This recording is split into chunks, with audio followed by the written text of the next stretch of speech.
다치면 어떡하냐. 애기들이기 때문에 이걸 잘 닦아내지도 못하고 염증도 심해지게 되면 결막염 때문에 눈꺼풀 앞쪽 아주 허옇게 막이 씌워져 버리는 경우도 있어요. 네일 붙잡고 힘쓰고 벗기고 씨름하고 해가지고 해줘야 눈에 문제 없게 크는 거고, 그렇지 않으면 아이들한테는 이상한 일도 많이 생긴다. 무슨 일이 생기냐면요, 한쪽 눈만 예를 들어서 안대를 한 2주 정도 하고 그냥 계속 두잖아요. 아이들은 사시가 올 수도 있어요. 유아기 때는 사시라는 문제가 사실 제일 민감한 거예요. 이때 중요한 거는 가성사시를 잘 찾아내는 거예요. 특히 우리나라 애기들은 몽고주름이 있어서 가성내사시가 많습니다. 눈은 똑바로 있는데 아이들이 아직 코가 낮아서 눈꺼풀이 이렇게 달라붙어서 마치 눈이 몰린 것처럼 보이는 게 가성내사시거든요. 가성내사시는 한 가지만 알면 되게 쉽게 진단할 수 있어요. 뭐냐면 그냥 쉬운 거는요, 그냥 프레쉬 터트려서 사진 찍으면 돼요. 프레쉬가 퐁 하고 프레쉬 불빛이 각막에 반사된 그 점이 하얗게 보일 거 아닙니까? 그게 검은 자 가운데 똑바로 두 개가 딱 찍혀 있으면 사시가 아닌 거죠. 눈의 정렬은 똑바른 거니까. 근데 그 상태에서 코 높아져라 하면서 코를 이렇게 당겨서 피부를 당겨봤더니 요 눈꺼풀 안쪽 주름이 이렇게 양쪽 다 오면서 눈의 정렬이 똑바른 게 보이면 안심이 되겠죠. 그래서 옛날부터 할머니들이 다 코 높아져라 하면서 이렇게 짜주잖아요. 실제로 코도 높아지고 눈물길도 좋아지고, 그거 보면서 사시 아니구나 안심도 하실 수 있고 그런 거예요. 그래서 가성 내사시 같은 경우는 찾기가 쉬워요. 근데 아이들은 진짜 내사시도 많습니다. 왜 많냐면 애기들은 안구가 작아요. 작다 보면 원시가 됩니다. 그래서 초등학교 1, 2학년 때 시력점이 2.0 나오는 거예요. 그 원시인 애기들이 힘을 줘서 가까운 데를 잘 보려고 할 때 눈이 몰려요. 근데 이 몰리는 어떤 비율이 많아지면 그럼 원시성 내사시가 되겠죠.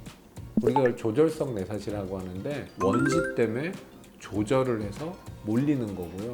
그건 어떻게 해결해요? 안경 끼면 똑바로 딱 오겠죠. 그런 식으로 또 다 풀어가는 것들이 있거든요. 자, 근데 이런 사시 문제는요, 너무 일찍 조치하고 고치려고 애써도 잘 안 돼요. 네, 왜 잘 안 되냐면 다른 검사가 틀려서 사시 검사 같은 경우는 이 아이가 봐줘야 돼요. 그래서 우스꽝스러운 모자도 있고 프레쉬를 터트려갖고 사진을 찍어갖고 보기도 하고 여러 가지 분석을 하는데, 뭐가 됐든 정확하게 검사하는 게 참 어려워요. 그래서 아주 예전에 슈퍼 얼리 서저리 해갖고 36개월 정도 이전에 수술을 하는 거를 막 권하던 시기도 있었는데 정확도가 떨어지더라. 그래서 그 다음에 또 어떤 것도 있었냐면 조정 가능한 봉합법을 이용해서 우리가 실 매듭 같은 것도 왜 하나 해놓고 더 당기면 더 단단해지게도 할 수 있고 막 그런 게 있듯이 근육의 위치를 좀 조정하는 방법도 써보고 별의별 걸 다 했는데, 요즘 되게 어떻게 하냐면 검사 정확하게 될 때쯤 검사해서 수술 안전하게 할 때쯤 수술한다.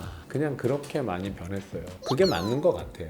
저 이제 대학원 석사는 제가 타시를 전공했고 박사는 망막을 전공했고 지금은 주로 전완부 수술을 하고 있는데 전공의 때 제가 굉장히 유명한 사시 신동이었습니다. 근데 왜 이후에 안 했냐면 굉장히 어려워요. 이게 9프리즘이다, 10프리즘이다, 뭐 12프리즘인데 검사도 어렵고 수술할 때 1mm, 2mm 뒤로 이게 정확하게 사람이 한다는 건 굉장히 어려운 일이잖아요. 정확한 위치에 예쁘게 탁탁탁 저거는 아무나 못할 것 같다. 한계가 있겠구나라는 생각 같은 게 이제 들었던 거죠.